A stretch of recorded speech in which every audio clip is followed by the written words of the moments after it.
چھٹے امام اور اس وقت کا بادشاہ دشمن،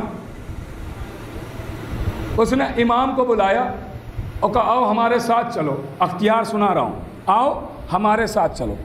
امام ساتھ ساتھ چلے، بادشاہ لشکر لے کے چلا، بادشاہ کے ساتھ لشکر ہے بہت بڑا، اسی لیے ہی جا رہا تھا کہ امام کو لے کے جائیں گے، لوگ ہمیں سلام کریں گے، امام کو سلام تک نہیں کریں گے تو یہ خود بخود معاذ اللہ رسوا ہوتے چلے جائیں گے۔ غور کیجئے گا، اسے یہ پتہ ہی نہیں ہے کہ اس کی رسوائی کی بات کر رہا ہے جو خود عزتوں کا مالک ہے۔ ارے بھائی کیا سنا آپ نے؟ جو عزتوں کا مالک ہے، جو عزت دیتا ہے، ارے کوئی اس کے دامن سے لپٹ جاتا ہے وہ تو عزت دار ہو جاتا ہے۔ وہ اسے پتہ ہی نہیں تھا تاکہ جب ہمارے ساتھ لوگ لشکر دیکھیں گے اور شان و شوکت دیکھیں گے، تاج و تخت دیکھیں گے تو لوگ ہمیں سلام کریں گے، اور یہ چونکہ تنہا ہوں گے، اکیلے ہوں گے تو لوگ ان سے دور ہوں گے۔ اسے پتہ ہی نہیں تھا کہ امام کہتے کسے ہیں۔ غور کیجیے گا، اب لیجیے دونوں چلے، یہ لشکر کے بیچ میں، سیکورٹی پوری لشکر کے بیچ میں ہے، امام ساتھ ساتھ چل رہے ہیں مگر یکو تنہا۔ اسے جب لوگ دیکھتے ہیں بستیوں والے تو آ کے اسے سلام کرتے ہیں، اسے لوگ سلام کر رہے تھے، امام جدھر سے گزر رہے تھے پیر جھک جھک کے سلام کر رہے تھے۔ ارے بھائی کیا سن رہے ہیں آپ؟ اسے پتہ ہی نہیں تھا امام کسے کہتے، پیر جھک جھک کے امام کو سلام کر رہے تھے۔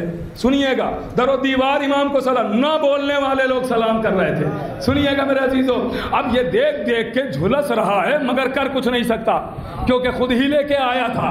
مجھے منزل تو آگے ہے، انشاءاللہ خوش ہو جائیں گے۔ سنیے گا، اب لیجئے ساتھ ساتھ چل رہے ہیں، دونوں ساتھ ساتھ چل رہے ہیں۔ جب اس نے دیکھا کہ بھائی ہمیں لوگ آ کے سلام کرتے ہیں، وہ بھی وہ لوگ جن کو کچھ لالچ ہے کہ کچھ درہم مل جائیں گے، کچھ دینار مل جائیں گے، لالچ میں آ کے سلام کر رہے ہیں، مگر ان کو تو در و دیوار سلام کر رہے، پیڑ سلام کر رہے، ذرے سلام کر رہے۔ اس نے سوچا اگر اب میں کسی بستی میں داخل ہوا، لوگ ہمیں سلام کریں گے، لوگوں کے گھر انہیں سلام کریں گے، پتہ نہیں آپ پہنچ رہے کہ نہیں، تو ہماری تو ذلت ہو جائے گی، رسوائی ہو جائے گی۔ اس نے کہا بستی میں نہیں جائیں گے، اب یہیں بیٹھ جاتے بستی کے باہر۔ بستی کے باہر دو ریت کے ٹیلے بنے ہوئے تھے، ریت کے مٹی کے دو ٹیلے تھے، ایک پہ یہ بادشاہ بیٹھ گیا، ایک پہ امام بیٹھ گئے۔ اب بادشاہ کے ساتھ لشکر، سپاہی، لوگ، شان، شوکت، امام صادقی سے اس پر بیٹھے ہوئے ہیں کہ اتنے میں ایک سائل آ گیا۔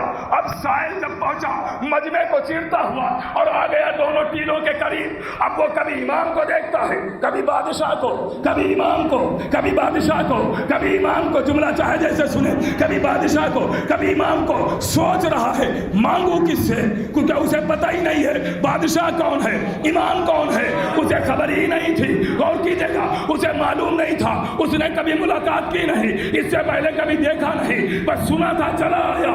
اب سوچ رہا ہے مانگو کس سے، اس سے یا اس سے، اس سے یا اس سے۔ بس روایت کا جملہ ہے، ایک مرتبہ سائل ایمان کے ٹیلے کی طرف بڑھا اور ایمان کے پاس آن کے کہتا ہے بھائی کیا کچھ ملے گا؟ امام نے کہا ہاں ملے گا، دامن پھیلاؤ۔ اس نے دامن پھیلایا، امام نے 3 مٹھی مٹی اٹھائی اس کے دامن میں ڈال دی۔ ایک صلوات پڑھے تو میں آگے بڑھوں گا، ابھی نتیجہ تو آگے ہے، ابھی نتیجہ تو آگے ہے۔ سنیے گا میرے عزیزو، آپ خوش ہو جائیں گے۔ اس نے کہا کچھ ملے گا، کہاں دامن پھیلاؤ۔ امام نے دیکھا نہیں اس کی طرف، مٹی اٹھائی، یہ لو، یہ لو، یہ لو۔ 3 مٹھی مٹی دے کے کہا جاؤ اسے بھاری قیمت پر بیچ دینا۔ ارے بھائی کیا سنا آپ نے؟ جاؤ اسے بھاری قیمت پر بیچ دینا۔ اچھا نہ جانے کیا اس نے سوچا، وہ جانے بغیر سوال و جواب کے، آپ کو اگر کوئی مٹی دے تو آپ سوال تو کریں گے یہ کیا دے رہے ہو، غور کر رہے ہیں؟ اس نے نہ جانے کیا سوچا، بغیر سوال و جواب کے چل دیا۔ بادشاہ کا سپاہی آگے بڑھا، اس نے کہا کیا ہوا، کچھ ملا؟ کہاں؟ کہا کیا ملا؟ کہا مٹی۔ ارے نہیں پہنچے آپ، مٹی ملی۔ کہا اس مٹی کا کیا کرو گے؟ اگر تم غلط جگہ پہنچ گئے۔ اب جملہ چاہے جیسے سنیے گا آخری وقت تک، خاص توجہ چاہتا ہوں، میرا جملہ نہیں سائل کا جملہ ہے، چاہے جیسے سنیے گا۔ ایک مرتبہ بادشاہ کا سپاہی کہتا ہے کیا ملا؟ کہا مٹی۔ کہا تم پہنچی غلط جگہ گئے، تمہیں اس سے مانگنا چاہیے تھا، تم وہاں کہاں پہنچ گئے؟ تمہیں بادشاہ سے مانگنا چاہیے تھا، ادھر کہاں چلے گئے؟ ایک مرتبہ وہ سائل کہتا ہے مجھے تو لگا یہی بادشاہ ہے۔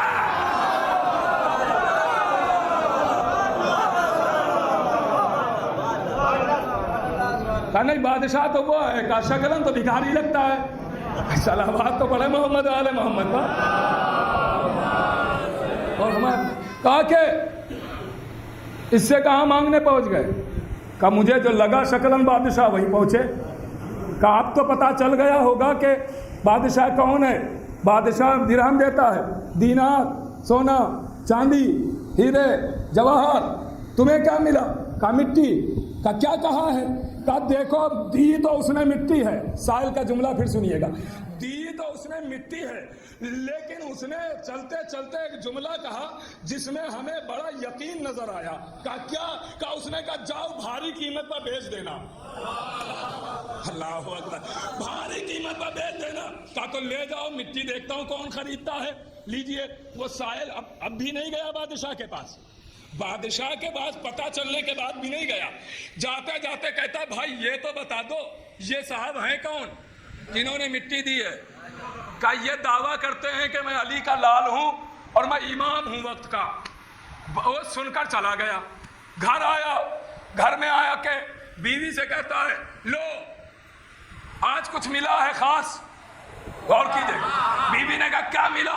کہا یہ دیکھو دامن میں کیا ہے، دامن دکھایا، کہا یہ تو مٹی ہے۔ کہا ہاں مٹی ہے۔ کہا کس نے دی ہے؟ کہا بھائی پتہ کرنے پر پتہ چلا کہ وہ امام وقت تھا جس نے مٹی دی ہے۔ کہا کچھ کہا اس نے؟ کہا جاتے جاتے کہا کہ بھاری قیمت میں بیچ دینا۔ بیوی کہتی جلدی بازار لے جاؤ، اس مٹی سے امیری کو خوشبو آ رہی ہے۔ اللہ اکبر، اللہ اکبر، امیری کی خوشبو آ رہی۔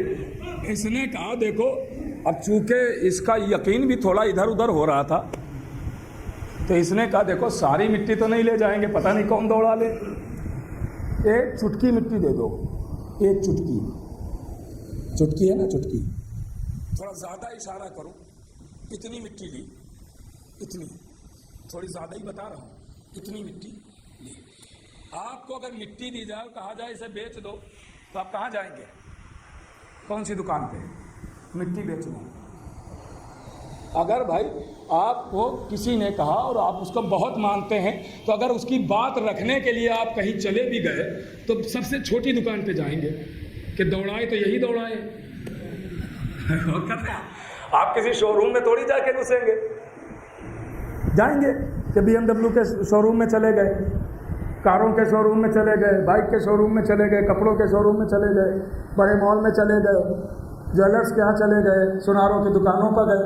نہیں، آپ کیا کریں گے؟ آپ چھوٹی موٹی یہی جنرل اسٹور، پان والے، یہیں کہیں جائیں گے نا چھوٹی موٹی دکان پہ، اس سے کہیں گے بھیا مٹی لو گے۔ اگر بات رکھنے کے لیے چلے بھی گئے تو کہ چلو بھائی ان کی بات کہہ رہے ہیں مٹی لے کے بیچ دو، تو آپ جائیں گے چھوٹے ہی موٹے دکان پہ تو جائیں گے نا پہلے کہ بھائی دیکھیں تو بھائی یہ مٹی کون خریدتا ہے، یہ فری کی چیز سب کو ملنے والی یہ کون خریدے گا؟ اب سوچئے یہ کہاں گیا ہوگا جسے امام نے مٹی دی؟ بھائی ذہن تو، دماغ تو، عقل تو یہی کہتی کہ چھوٹی دکان پر پہلے جانا چاہیے، پھر جب وہاں سے یہ بھروسہ ہو جائے کہ ہاں بکنے والی ہے چیز تو آگے بڑھے گا وہ، ایسے ہی ہوگا نا۔ اب بتائیے یہ ڈائریکٹ کہاں جائے گا؟ اس وقت کے سب سے بڑے جویلرس کے یہاں گیا، یہودی تھا، اس کے یہاں سب سے بڑے سونار کے ہیں جس کا سب سے بڑا سونے کا بزنس تھا، اس کے یہاں پہنچا اور جانے کے بعد کہتا ہے بھائی ایک چیز لایا ہوں خریدو گے؟ کہا کیا ہے دکھاؤ ذرا۔ اس نے جیب سے تھیلی نکالی جس میں ایک چٹکی مٹی تھی، وہ اس کے حوالے کر دی۔ اب اس یہودی نے اس مٹی کو دیکھا اور کہا دیکھو بھائی اس کی قیمت تو بہت زیادہ ہے مگر میں صرف 10,000 دینار دے سکتا ہوں۔ اللہ اکبر، اللہ اکبر، میں پتہ نہیں آپ پہنچے کہ نہیں پہنچے، میں صرف 10,000 دینار دے سکتا ہوں، اور اگر تمہارے پاس اور ہو اسی قیمت پر بیچنا چاہتے ہو تو میرے پاس لے کے آ جاؤ۔ اس نے وہ 10,000 دینار لیے، چٹکی بھر مٹی دی، اور اس کے بعد ایک مرتبہ مدینے کا رخ کرتا ہے اور اس کے بعد پھر آسمان دیکھتا ہے، کہتا ہے اسے پتا ہے کہ امامت کسے دینا ہے۔